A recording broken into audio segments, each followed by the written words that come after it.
mon métier, il est quand même de lire. 5 ou 6 jours par semaine, je lis quand même toute la journée. Chez moi, que ce soit dans mon bain, dans ce canapé où je suis assis là maintenant, dans ma cuisine où j'ai un autre petit canapé, sur mon bureau, je lis dans mon lit, je lis partout. Comment devient-on écrivain ? Est-ce un choix, une nécessité ? Comment comprendre les origines de cette vocation et apprendre des plus grands ? Je suis Aurélie Lévy et je vous propose dans ce podcast de découvrir les coulisses de la vie d'auteur, son processus créatif, son quotidien, ses secrets, ses questionnements et ses moments de grâce. Bonjour Augustin Trapenard. Bonjour Aurélie. Comment se passe cette rentrée ? Comment te sens-tu ?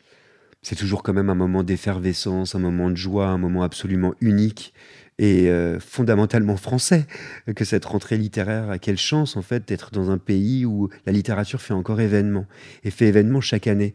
On parle même parfois de marronnier pour la littérature. Un marronnier dans le journalisme, c'est un sujet qu'on voit chaque année régulièrement, dont on peut se lasser. Bah, moi, je m'en lasse pas, au contraire. Et je trouve ça merveilleux que la littérature soit là à chaque fois, fin août, début septembre, et même encore un peu plus tard. Parce qu'une rentrée littéraire, nous, on essaye quand même, à la Grande Librairie, de l'étaler, de sorte qu'on traite quand même de livres un peu plus longtemps que leur semaine de sortie. Pour moi, la durée d'un livre est toujours un petit peu plus longue, et Dieu soit loué.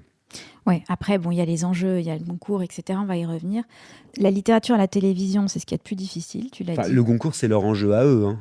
C'est pas mon enjeu à moi, et c'est certainement pas l'enjeu de la Grande Librairie, hein. Non, mais je parlais de la longévité d'un livre aussi. C'est-à-dire tous ces prix, ça va changer aussi la trajectoire et de la vente, de l'intérêt qu'on peut porter à un livre. Tous ces prix-là, c'est pas rien non plus. Pour être très franc avec toi, pour nous, enfin moi je m'en suis toujours énormément détaché. Pour moi, les jurys de lecteurs sont des jurys de lecteurs. Et il faut toujours s'en souvenir. Moi, je suis un lecteur aussi, et j'essaye de proposer une programmation qui n'est pas du tout influencée, en fait, par ces listes de prix. Avec lesquelles, d'ailleurs, parfois, je ne suis pas d'accord. Mais c'est aussi beau que la littérature soit le théâtre de débats, de passions, de goût, quand bien même il faut s'en méfier. C'est vrai que cette émission t'a quand même octroyé un certain pouvoir. Je ne sais pas ce qu'on entend véritablement par pouvoir. C'est quelque chose dont je me méfie aussi beaucoup. J'ai eu la chance, dans mon parcours, de travailler pour des tribunes qui étaient très écoutées ou très regardées. Du Grand Journal de Canal+, à Boomerang, sur France Inter, que j'ai créé et produit pendant 8 ans, en passant d'ailleurs par le magazine Elle, où j'ai signé pendant longtemps au début de mon parcours. C'était quand même des tribunes où les gens voyaient une signature. Donc ce pouvoir-là, j'ai l'impression qu'il s'est poursuivi en réalité. Et c'est une chance et c'est un privilège de pouvoir parler de littérature à un grand nombre de personnes. Pour autant, j'ai aussi travaillé dans des radios comme Radio Nova. J'ai créé une émission littéraire sur Canal+, qui s'appelait 21 centimètres, qui s'adressait quand même à un public plus restreint. Donc j'ai le sentiment aussi d'être allé vers d'autres publics, d'autres audiences également. Ça m'intéresse. Je me méfie du pouvoir parce que qu'est-ce que ça veut dire en fait ? Non, mais c'était pas une question, si tu veux, je te disais ça parce que tu as la seule émission littéraire de temps long à la télé. C'est le rendez-vous majeur de la littérature. Personnellement, en tant que Français, en fait, je m'en Ouais. enorgueillis. C'est la seule émission entièrement dédiée à la littérature en prime time sur un service public Voilà. au monde. Donc ça, c'est vrai que mais j'en suis fier, si tu veux, en tant que Français. D'ailleurs, quand François Bunel m'a offert sa place, c'est ce qu'il m'a dit. Il m'a dit, tu sais, on a aussi une mission. Et c'est un mot, la mission de service public, en fait, qu'on n'emploie plus. Et je trouve ça dommage. Parce que, en fait, c'est ça, en fait, la Grande Librairie, c'est aussi se battre pour qu'elle perdure. C'est aussi se battre pour une autre télévision. C'est se battre pour la possibilité, sur notre service public, de célébrer quelque chose qui fait notre exception aussi. En l'occurrence, la littérature. Et tu conviendras que c'est assez unique, quand même, et assez merveilleux. Oui, c'est unique, c'est merveilleux. Ce n'est pas un exercice simple et j'aimerais qu'on revienne sur l'exercice d'écrire cette émission. Pour plusieurs raisons. D'abord parce que, on en parlera, les écrivains ne savent pas toujours s'exprimer, ne sont pas tous de bons clients, il y en a qui le sont. Tu l'as dit aussi, la littérature à la télévision, c'est ce qu'il y a de plus difficile à faire. Donc, comment est-ce que tu t'y prends ? Rentrons un tout petit peu dans le vif de comment tu prépares une émission, comment tu crées des ponts, parce que tu es passé de Boomerang avec du one-on-one à maintenant devoir intégrer plusieurs écrivains autour d'un thème. Oui. D'abord, en remarque liminaire, je rebondis sur ce que tu disais. Effectivement, quand j'ai commencé à faire ce métier, à la télévision avec Michel Denisot, je me souviens qu'au Grand Journal de Canal+, le premier jour, il m'a dit: «Tu vas faire ce qui est le plus difficile, à savoir parler de livres à la télévision». Déjà, parler de culture, c'est compliqué, mais parler de livres encore plus. Pour une raison très simple, c'est que la littérature, à moins de livres d'images, n'a pas d'image.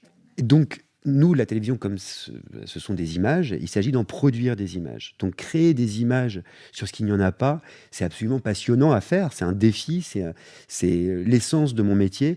Mais pour autant, c'est complexe. C'est pour ça que je disais que c'est ce qui est le plus difficile à faire. C'est pas une question de connaissance, de savoir ou de technique, même si on y reviendra, c'est important. Et deuxième remarque liminaire sur ce que tu disais à propos des écrivains, c'est vrai qu'il y a des écrivains qui ne parlent pas très bien. Et c'est vrai que la langue de l'écrivain trébuche, tremble. C'est parfois une parole anarchique, c'est une parole assez libre, assez étrange aujourd'hui dans les régimes de discours qu'on a et qu'on nous impose en fait quelque part. Et donc c'est quelque chose avec lequel il faut composer. Mais moi, je me méfie beaucoup des gens qui parlent trop bien. Beaucoup. Et c'est pas le cas des artistes. C'est une des raisons pour lesquelles je suis un intervieweur d'artistes. C'est une parole qui m'intéresse.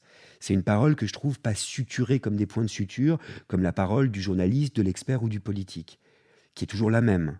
Tu as l'art de la question ouverte. Je sais que c'est par là que tu vas inviter un esprit, une pensée, une âme à se révéler. Je me suis rendu compte, Aurélie, que quand j'étais trop précis, je m'adressais pas véritablement à notre public. Je m'adressais vraiment à un écrivain qui pouvait tout de suite devenir, à mon sens, un peu trop technique.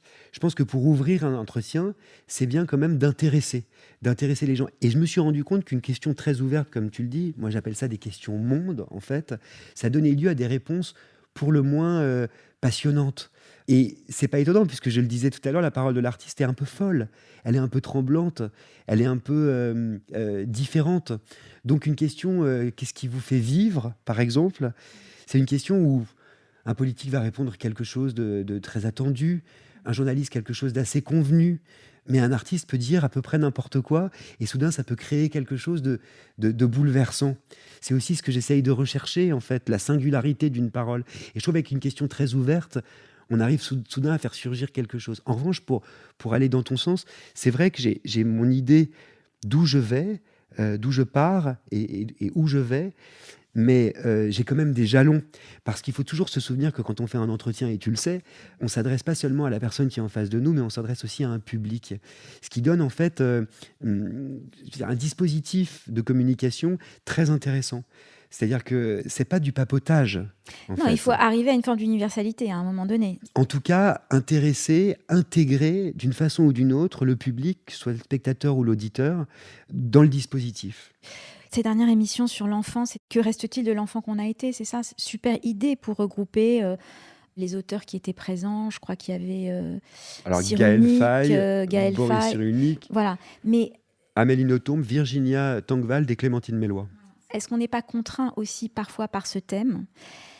C'est-à-dire d'avoir à trouver absolument un sujet? Alors la question de la thématisation, en fait, pour moi, elle se pose un petit peu différemment. C'est-à-dire qu'on parle de thème souvent à tort. Moi, j'essaie jamais de proposer un thème. Je ferai jamais une émission sur la mer en littérature ou ce genre de choses.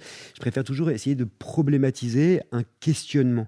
Donc ça sera toujours une forme de question, et cette question touchera sans doute peut-être à des enjeux communs, mais surtout à des enjeux d'écriture communs. Ça, c'est quelque chose qui m'intéresse.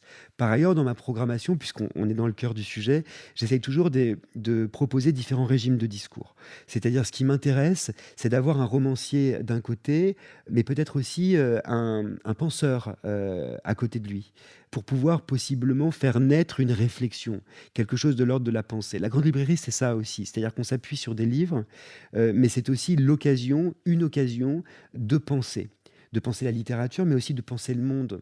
Tu le sais, parce que tu écris, la littérature, c'est aussi une vision du monde. Et c'est quelque chose, c'est pas seulement une vision du monde, mais c'est aussi une vision du monde. Et c'est quelque chose qui doit transparaître. Par exemple, dans ma dernière émission, je me suis réjoui qu'on ait un débat sur l'histoire avec un romancier féru de romans historiques qui est Camille Pascal, plutôt à droite, ouais. et face à lui, un Patrick Boucheron, on va pas se mentir, plutôt à gauche, et lui, historien. Et ces deux régimes de discours, mine mine de rien, cette confrontation, moi, je l'ai trouvée assez savoureuse, parce que qu'est-ce qu'elle nous disait? Au-delà de leurs livres respectifs, elle nous disait que le sens de l'histoire n'est pas le même suivant comment on pense l'histoire. Tu as été bercé à Bouillon de culture et Apostrophe, c'était l'émission la seule que tu avais le droit de regarder enfant parce que tes parents, tu n'avais pas la télévision comme moi. On a tous les deux ce lien avec l'anglais et pas de Ce qui est un télévision. privilège d'ailleurs, un double privilège avec la langue anglaise. Ouais. Tu es fan des archives de l'INA, toi aussi, tu en as revu plein. En revoyant toutes ces archives, le conflit était plus accepté, plus toléré. Et aujourd'hui, dans les médias, soit il est ridicule parce qu'il est dans le vulgarisé, si tu veux, soit on est contraint à une forme de consensualité. Alors moi, j'ai jamais été dans le c'était mieux avant, hein, parce que souvent, quand on dit Et c'était mieux je avant, ne non, le non, dis je pas sais non bien, plus, hein, mais je pose la question oui, de mais je où est-ce te qu'on peut réponds. aller aujourd'hui à la télévision. Bon, alors je te réponds. En fait, pour moi, le problème, c'est que quand tu t'y penches très sérieusement, quand tu fais vraiment un travail d'archive, en l'occurrence, tu te rends compte que dans la plupart de ces émissions, il y avait des séquences qui étaient très difficiles à regarder, en fait. Il y avait des provocations qui étaient lancées, qui étaient assez odieuses. Il y avait des violences qui étaient inacceptables. Il y avait des moments de télévision qui étaient créés de toutes pièces et qui, pour moi, étaient non seulement nuls et non avenus, mais surtout extrêmement problématiques. Donc ça, c'est quelque chose dont il faut quand même se méfier quand on est garant de certaines valeurs sur un service public, de savoir maîtriser son plateau, ce qui n'a pas toujours été le cas pour les émissions auxquelles tu fais référence. Moi, je crois qu'aujourd'hui, si on allume la télévision, du clash, on en aura partout. Je vais pas te mentir, il suffit d'allumer n'importe quelle émission de talk, y compris sur le service public, vous aurez du clash. Moi, ce que j'essaye de proposer dans la grande librairie, c'est un petit peu de hauteur, c'est un petit peu de distance, sans jamais me dire que le débat d'idées n'aura pas lieu. Je te donne 3 exemples. Celui que je viens juste de te citer, qui était donc mercredi dernier, où vraiment 2 perceptions de l'histoire se sont affrontées, avec une certaine comédie, mais ce qu'ils se disaient était quand même très intéressant, c'était quand même une vision de l'histoire pour le moins conservatrice face à une vision de l'histoire qu'on pourrait dire progressiste. Et ça, c'était intéressant, c'était un débat idéologique et politique. Deuxième exemple, la confrontation que j'ai proposée la saison dernière entre Delphine Orviller et Dominique Hédé, qui est sans doute un des moments de télévision, et je le dis sans sourciller, les plus tendus qu'on ait pu voir la saison dernière, où Delphine Orviller s'est retrouvée face à cette romancière libanaise, confrontée en fait à un discours sur, mine de rien, les mots de la guerre, les mots de l'antisémitisme, les mots de Gaza, le mot génocide. Et c'était un débat, si tu veux, autour d'un lexique, autour d'idées qui étaient extrêmement violents. Et le débat d'idées a eu lieu. Et le dialogue, s'il a été compliqué, a quand même eu lieu à la Grande Librairie, en prime time et en direct, sur le service public. Et troisième exemple, quand il y a 2 saisons, j'ai confronté quand même Andrei Makin et Andrei Kourkov sur le plateau de la Grande Librairie, c'est-à-dire un auteur russe et un auteur ukrainien. J'ai cru à un moment donné qu'ils allaient se taper sur la gueule. Mais si tu veux, le débat d'idées et la confrontation d'idées, elle est présente dans la Grande Librairie. Maintenant, si ta question c'est est-ce que je vais inviter dans la Grande Librairie Caroline Fourest face à Rokhaya Diallo pour créer du buzz et pour créer un conflit, je pense très sincèrement que si ce débat peut être passionnant, il est déjà rempli par d'autres émissions, notamment celle qui suit la Grande Librairie. Il ne faut pas l'oublier, une émission, elle se pense aussi avec celle qui la précède, en l'occurrence pour moi c'est à vous, et celle qui la suit, en l'occurrence pour moi c'est ce soir. On n'est pas, si tu veux, dans le même couloir. Mais je pensais aussi au fait que chacun répond au livre de l'autre et que la plupart du temps, ils trouvent tous le livre de l'autre formidable. Alors pas toujours. Là, on en a eu la preuve précisément hier, où là, pour le coup, Patrick Boucheron a émis de grandes limites face au livre de Camille Pascal. De la même façon, il me semble que Dominique Hédé n'avait pas du tout aimé le petit livre de Delphine Orviller. Donc en fait, si tu veux, ce débat d'idées, il se produit. Après, ce que tu dis, c'est très intéressant. La Grande Librairie, c'est aussi une librairie. C'est-à-dire que le lendemain, dans toutes les librairies de France et de Navarre, il va y avoir une table ou un corner ou un petit coin où il y aura les livres qui ont été présentés à la Grande Librairie. C'est une émission qui défend la librairie indépendante et que les libraires indépendants portent avec joie parce que c'est l'occasion pour eux de vendre des livres également. Donc si tu veux, c'est vrai que moi je m'interroge sur ce que c'est que la prescription pour cette émission. Et pour te répondre, je pense qu'il n'y a rien de plus beau qu'un écrivain confirmé qui dit à un jeune écrivain, à une nouvelle voix, votre livre est intéressant, voilà pourquoi. Je trouve que c'est beau, en fait, si tu veux, c'est un nouveau système de prescription. C'est-à-dire que moi, je peux prescrire un livre, je peux dire ce livre, je l'ai adoré, je le fais chaque semaine pour certains livres. Mais je trouve ça d'autant plus fort quand, par exemple, hier, Delphine Minouille ou Patrick Boucheron ont expliqué à Bérénice Pichat, qui vient de sortir un livre qui s'appelle La Petite Bonne, dans une petite maison d'édition qui s'appelle Les Avrils, qui est une nouvelle voix, à quel point son livre est excitant aussi pour les lecteurs qu'ils sont. Ça, c'est quelque chose qui m'intéresse, les différents niveaux de prescription, si tu veux. C'est pour ça qu'on a aussi des libraires qui prescrivent des livres, c'est pour ça qu'on a aussi des adolescents qui prescrivent des lectures, c'est pour ça qu'on a les écrivains en plateau, et puis moi-même. Avant de venir, j'ai regardé un peu les chiffres de 2023. Les ventes sont stables, mais quand tu regardes dans le détail, 2023, il y a eu 22 500 livres publiés. Je parle de littérature générale. 1300 sont vendus à plus de 2000 exemplaires, 600 à plus de 5000, 318 livres à plus de 10 000 exemplaires. Oui, c'est intéressant Donc, comme chiffre. Il n'y a plus de vente intermédiaire. Il y a 300 livres qui font vivre l'industrie du livre. Oui, maintenant, moi, ce qui m'intéresse, si tu veux, c'est évidemment dans la part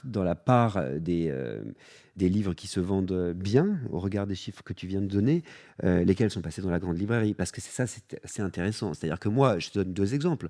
Virginia Tangvald, qui est venue il y a 2 semaines dans Ouais, l'émission que tu as vue. que j'ai vu. Bon, Ouais. c'est simple. Le livre, il se vendait à 100 exemplaires par semaine. Maintenant, il se vend à 2500 exemplaires par semaine. Donc déjà, si tu veux, on est dans le best-seller. Alors que C'est bien ce que je dis, tu as du pouvoir, Augustin. C'est une ah mais réalité. sans doute. Quand on Alors passe, encore une fois, ça n'est pas surtout pour moi les qui ai, nouveaux talents. encore une fois, ça n'est pas Ouais. moi qui ai du pouvoir, hein. C'est vraiment la grande librairie, c'est-à-dire cette émission de service public qui est une équipe, hein, également. Et c'est, un acte politique de la part du service public, de la part de France 5, que de prescrire des livres à 1 heure de grande écoute. Mais ça, il faut toujours le rappeler, parce que si tu veux, c'est un acte politique. C'est-à-dire que cette émission, il faut la défendre aussi, il faut qu'elle continue à exister. C'est-à-dire que demain, s'ils décident de mettre un documentaire, ou demain, s'ils décident de mettre je ne sais quel nouveau talk qui parle de multiculture, ça ne sera pas pareil. Donc, si tu veux, c'est un enjeu. De la même façon que défendre la librairie indépendante, c'est un vrai enjeu face aux GAFAM. C'est-à-dire qu'on est quand même une émission sur les services publics qui dit chaque semaine que une personne, en l'occurrence un libraire, ça n'est pas un algorithme. On est quand même la seule émission du service public qui pose une question très claire qui est: quel centre-ville est-ce que vous voulez pour demain? Est-ce que vous voulez un centre-ville où il n'y a plus de libraires? Parce que c'est ça qu'on défend aussi dans la grande librairie. Donc si tu veux, le pouvoir, il est là, mais il dépend aussi quand même d'une action très forte. Alors pour répondre à ta question, sur la question des chiffres, moi je m'en suis toujours méfié. Pourquoi je m'en méfie énormément? Parce que je trouve que si on commence à faire une émission pour de l'audience ou pour prescrire des livres uniquement, on va finir par faire une mauvaise émission. Moi, mon travail, c'est de faire la meilleure émission possible. Donc, c'est-à-dire une émission où on pense, une émission où je défends certains livres, j'essaye de varier les maisons d'édition, j'essaye toujours de varier dans ma programmation des écrivains connus qu'on a envie de voir, mais toujours des nouvelles voix. J'essaye toujours de varier, je t'en parlais, les régimes de discours avec des penseurs et des romanciers, des poètes parfois, des auteurs de bandes dessinées.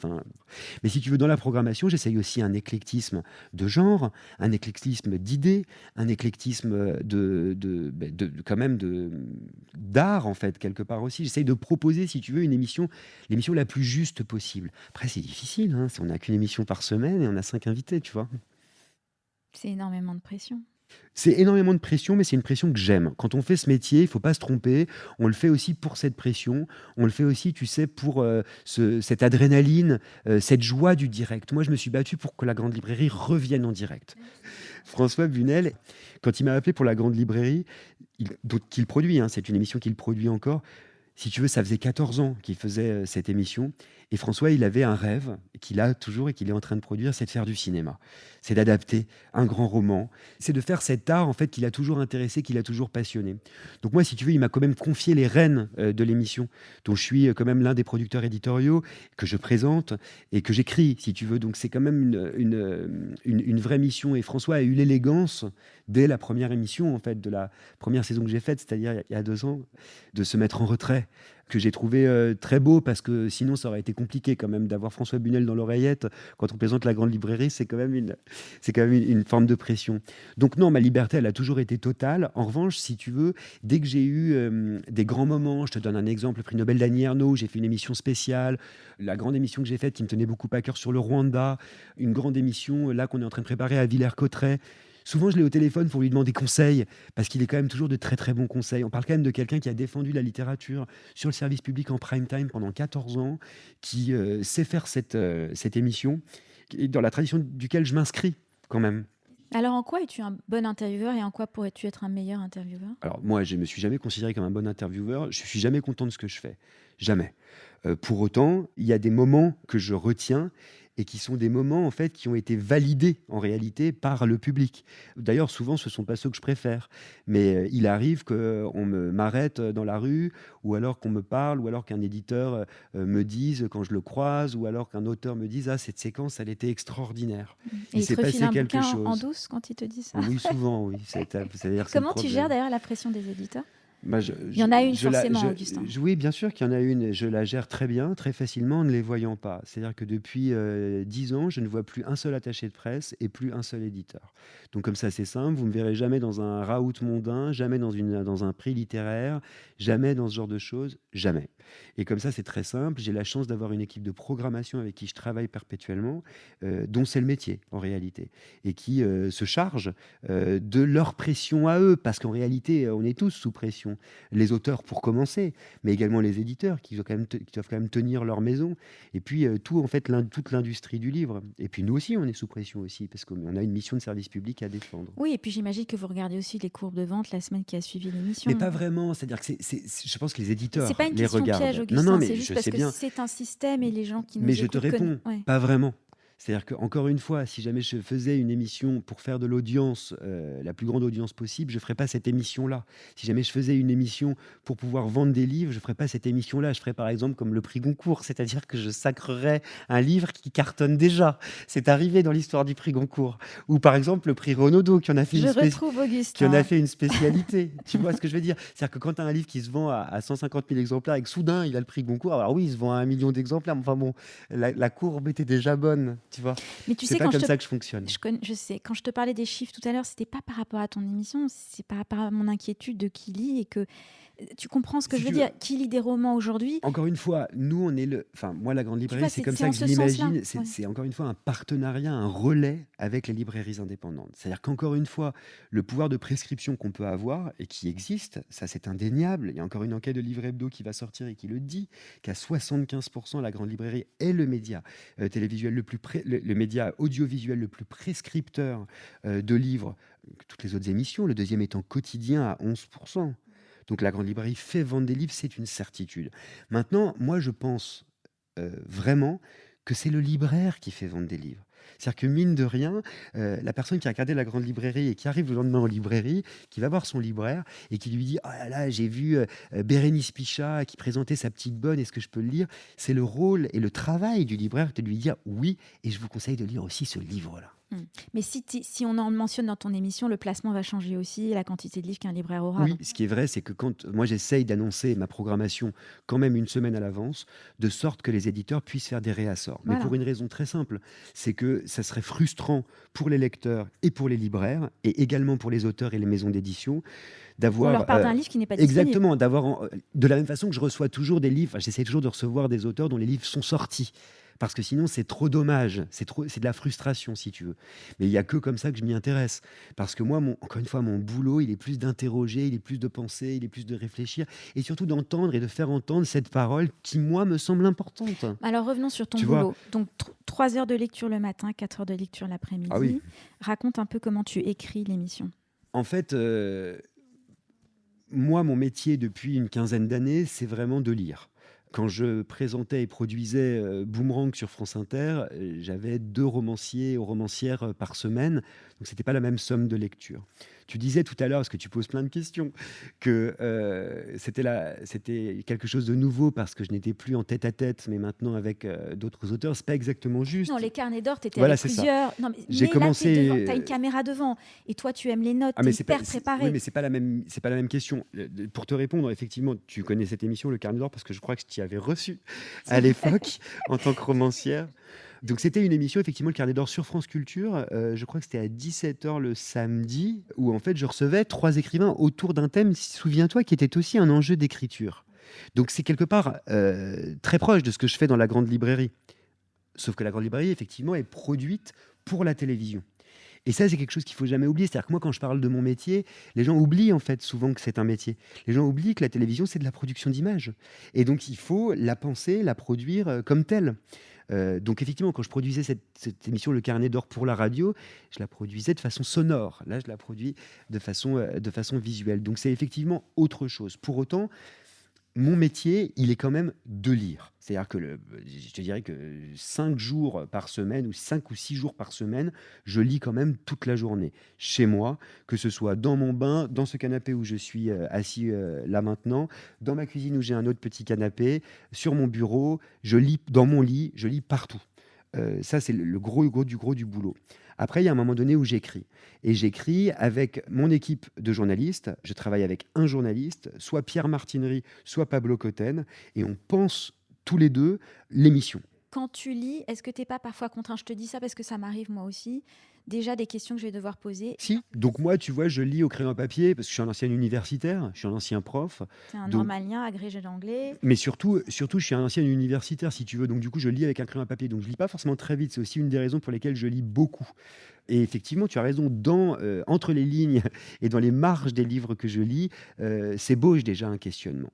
Moi, mon travail avec mon journaliste, ça va être au contraire d'ordonner, en fait, quelque part, ce questionnement fou qui me vient et où je me dis, voilà l'enjeu, en fait. Et c'est là où, effectivement, cet exercice si particulier de construction d'un plateau se met en place. Et qui, moi, je te réponds, Aurélie, hein, si je puis me le permettre, me passionne. Parce que c'est à ce moment-là où je vais réussir à penser, avec mon journaliste, la question du lien. Et on peut décider que c'est insupportable de voir un écrivain dire j'ai adoré votre livre. Moi, c'est pas ce que je retiens dans la grande librairie. Ce que je retiens dans la grande librairie, c'est un questionnement partagé, une pensée qui se construit à un moment donné sur un enjeu qui nous touche tous. Ça peut être effectivement que reste-t-il de l'enfant qui est en moi. Ça peut être effectivement faut-il se libérer de son passé. Ça peut être Comment penser l'histoire? comment penser l'histoire. Qu'est-ce que c'est que la langue française? Comment résister à la culpabilisation? Ça peut être des questionnements comme ça, si tu veux. Et soudain, dans cette émission littéraire, c'est-à-dire axée sur des livres, véritablement, c'est à des gens quand même qui ont travaillé un sujet, par le prisme de la fiction, par le prisme de la pensée, par le prisme de l'université, souvent. C'est une émission qui essaye de mettre en avant aussi l'université, la recherche et le savoir. Je recevais par exemple dans la dernière émission Patrick Boucheron et Jacques Rancière, qui sont quand même certains des plus grands historiens et philosophes vivants en France. C'est intéressant.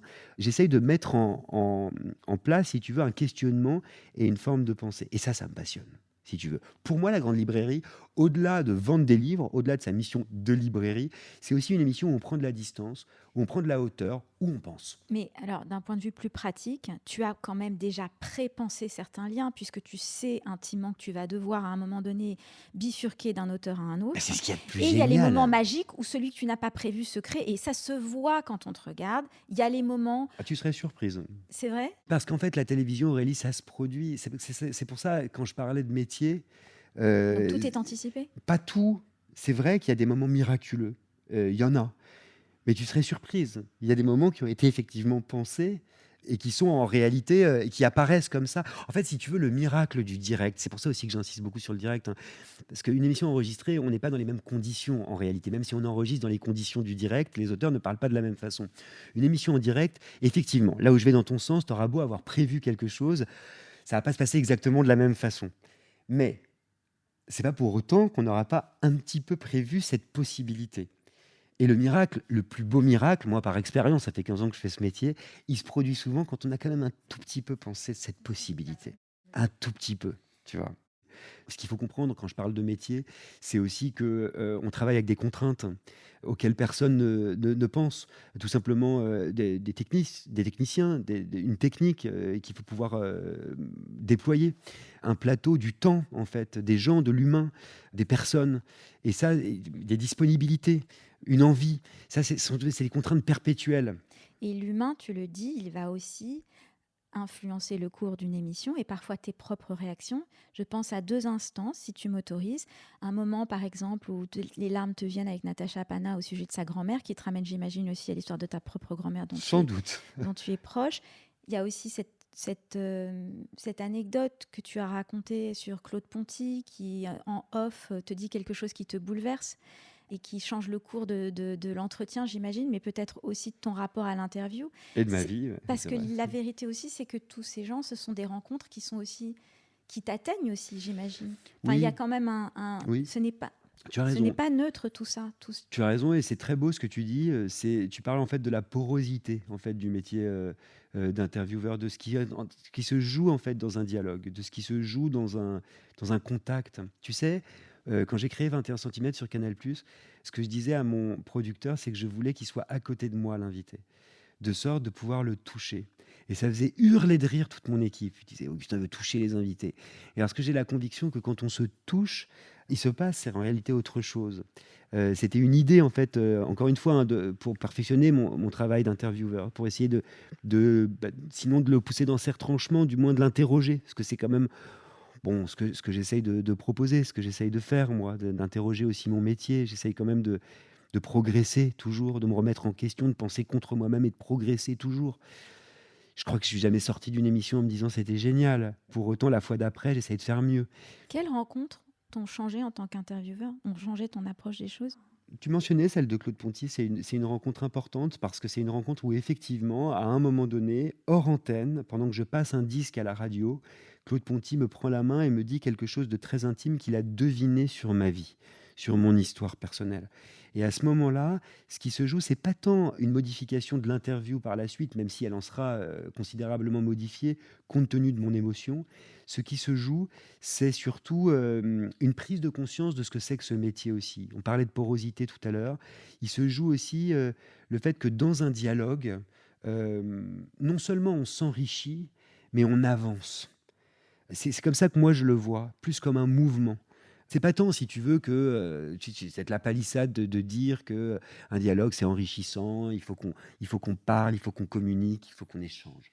C'est surtout qu'en réalité, moi, j'en ai la preuve. C'est-à-dire que j'ai avancé. J'ai l'impression, j'ai le sentiment quand même que la lecture, mais aussi la rencontre, sans cesse, fait de moi une meilleure personne.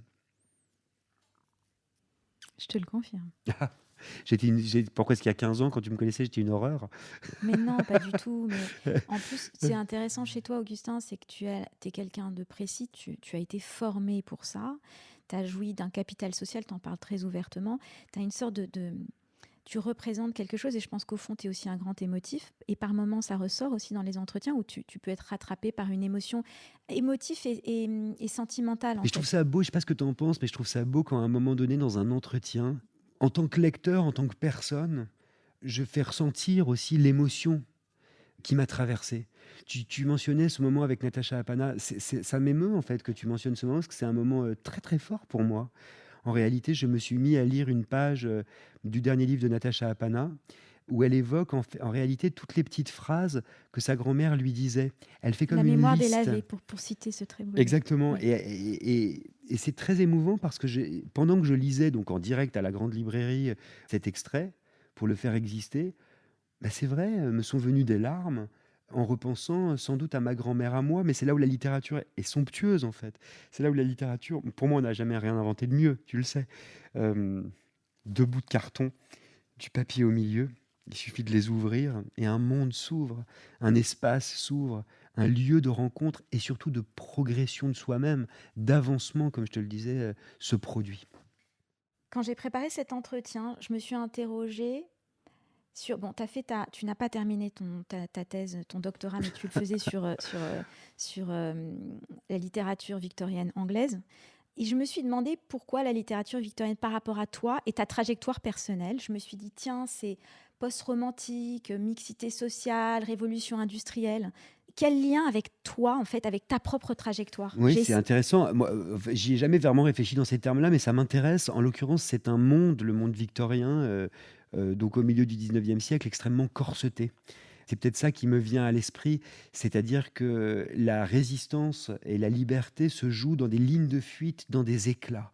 C'est toute la beauté, en l'occurrence, moins des Odes de Hurlevent qui fait tout imploser, et c'est en cela, à mon sens, que c'est un chef-d'œuvre, que chez Dickens, par exemple, qui est un romancier que j'aime énormément, mais surtout pour ce que je te disais là, c'est-à-dire ces espèces de lignes de fuite, ces espèces de tentations, de tentatives, d'éclats, comme par exemple dans Les Grandes Espérances, qui est quand même un des livres que je préfère au monde, et qui, au détour d'une phrase, vire au fantastique.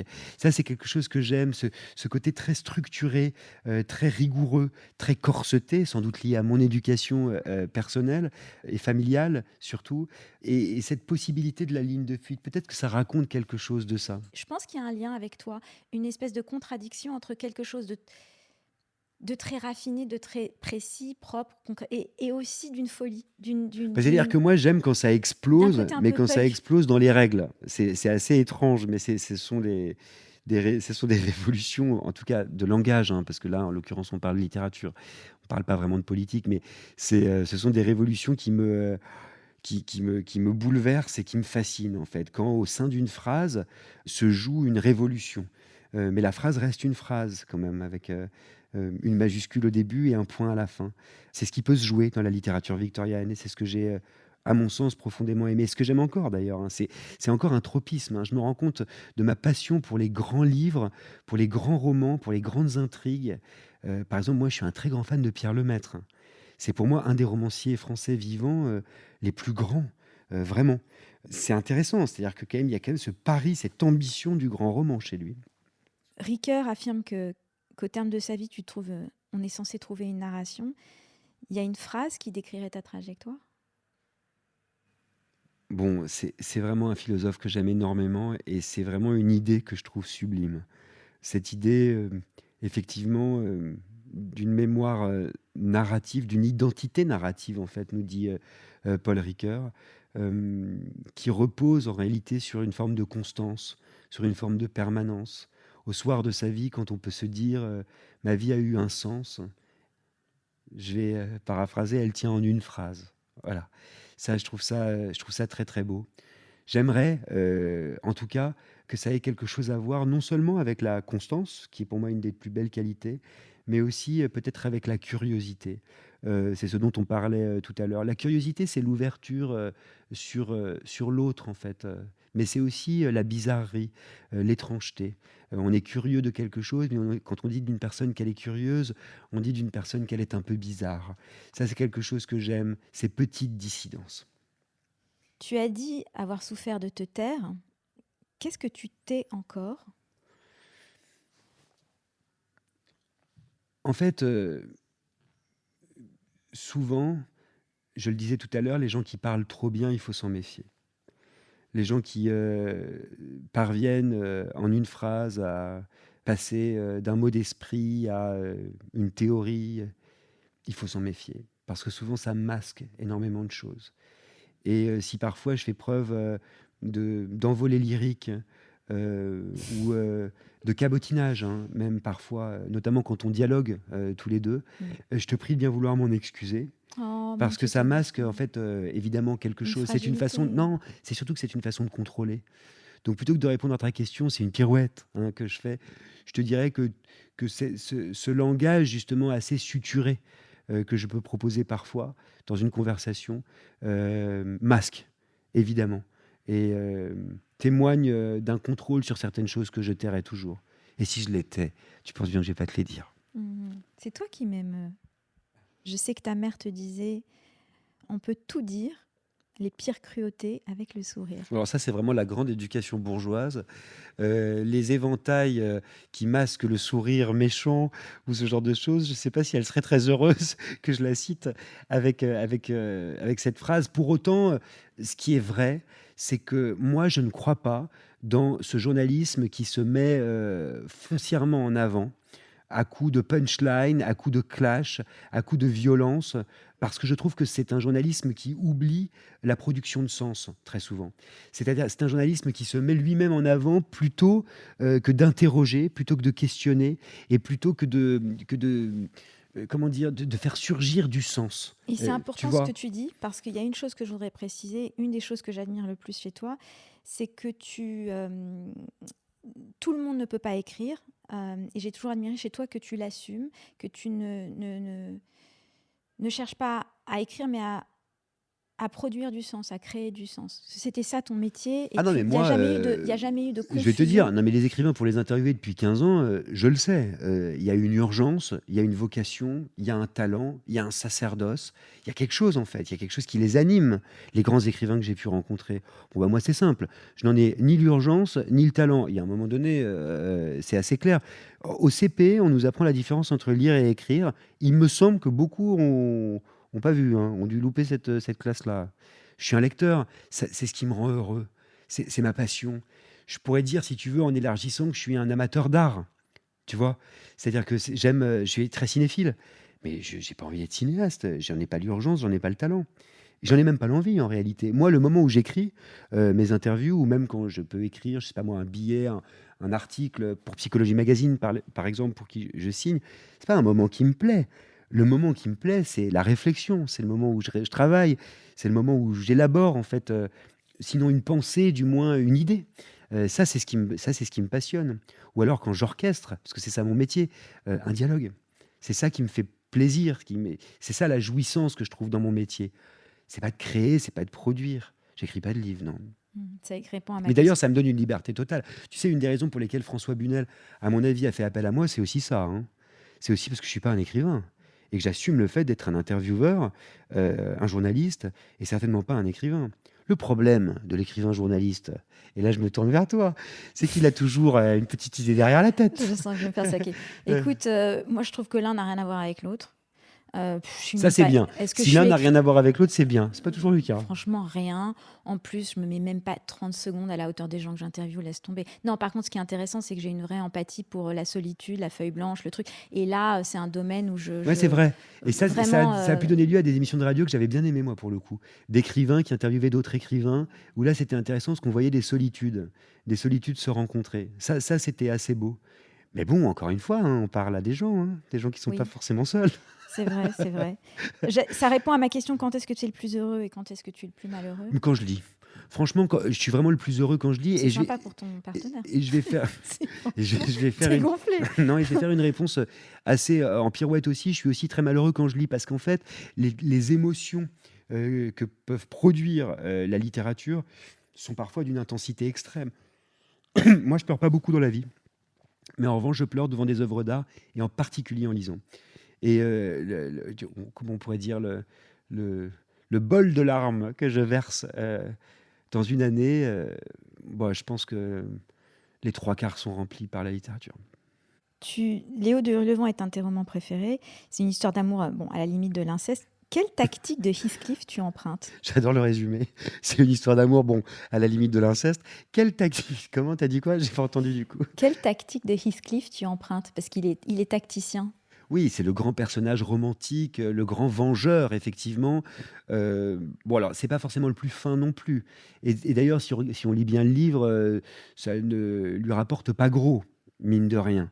C'est quand même un personnage qui sera hanté toute sa vie et qui produira une malédiction au point qu'à la dernière page des Hauts du Hurlevent, quand un berger écoute le bruit de la lande, il entend et il croit apercevoir les fantômes de Heathcliff et de Cathy. C'est-à-dire qu'en réalité, nous lecteurs, à l'image de ce berger, on sera toujours hanté par l'histoire indicible, le texte impossible qu'a produit Emily Brontë. Voilà le génie de ce texte-là. Pour répondre à ta question, ce qui me frappe chez lui, c'est justement sa maladresse, c'est justement sa violence, c'est justement tout ce que je ne devrais pas faire et qui quelquefois me rattrape. Heathcliff a été pour moi une figure de la masculinité que je n'avais pas, par exemple, qui n'était pas en moi, qui était celle de mes grands frères, qui était celle des gens dans la rue, dans ma famille, qui était celle de mon père, qui était celle des gens que je pouvais voir à la télévision aussi, dans le monde en fait. Et il a été cet accès, cette porte d'entrée à une virilité. C'est pour ça qu'en fait que je l'aime tant. Mais c'est un monstre, hein. C'est quelqu'un qui souffre et c'est quelqu'un qui est sans doute le personnage le plus cruel de toute l'histoire de la littérature. Georges Bataille a écrit un texte incroyable sur la littérature et le mal, qui s'ouvre par une analyse des Hauts de Hurlevent. On va clore. Merci. C'est moi qui te remercie, je c'était voudrais... très intéressant. Est-ce que tu veux rajouter quelque chose? J'aime bien demander à la fin si quelque chose te revient ou qu'il y a quelque chose que tu aimerais préciser ou ou que tu vois différemment tout à coup, parce que parfois les questions mettent du temps à s'intégrer dans... Et je lirai un peu de Mary Oliver, un poème que j'ai lu et qui m'a fait penser à toi. Bah, j'ai trouvé ça super. Si tu veux, je rebondirai sur le poème de Mary Oliver. Now that I am free to be myself, who am I? Can't fly, can't run, and see how slowly I walk. Well, I think I can read books. What's that you're doing? The green-headed fly shouts as it buzzes past. I close the book. Well, I can write down words like these, softly. What's that you're doing? Whispers the wind, pausing in a heap just outside the window. Give me a little time, I say back to its starving silver face. It doesn't happen all of a sudden, you know. Doesn't it? Says the wind and breaks open, releasing distillation of blue iris. And my heart panics not to be, as I long to be, the empty, waiting, pure, speechless receptacle. Donc c'est magnifique, ce poème de Mary Oliver. Ce que je retiens, c'est le temps, justement. Give me a little time. Et c'est ce que j'aimerais, justement, C'est un poème de lecteur. Hein. partager. Oui, et c'est un poème aussi, mine de rien, de résistance à l'actualité du monde, à l'urgence, à l'épilepsie du monde qui nous appelle sans cesse et qui nous dit la possibilité d'ouvrir un livre et de partir loin, de visiter d'autres mondes, de parcourir d'autres temps, de rencontrer des âmes, des personnages, de penser aussi. Et je crois que c'est ce que j'essaye de faire. Alors c'est un luxe inouï, c'est un privilège qui vient de loin. On en a un petit peu parlé avec ma famille et la façon dont j'ai été éduqué, les études que j'ai pu faire. Mais quelle chance quand même, quelle chance inouïe de pouvoir faire un métier qu'on aime, ce qui n'est pas le cas de beaucoup de gens dans mon entourage, et de pouvoir surtout le partager. Et je le dis et je le pense très sincèrement, cette résistance-là, elle est salutaire aujourd'hui, à l'heure du tout de suite. À l'heure où on n'a même pas besoin d'attendre une information, elle nous arrive comme ça sur un téléphone portable sans même qu'on l'ait demandé. C'est quand même magnifique de pouvoir s'échapper. Merci Augustin pour le temps que tu nous as accordé. Merci Aurélie. Ah non, c'est moi, c'était très intéressant. Merci beaucoup.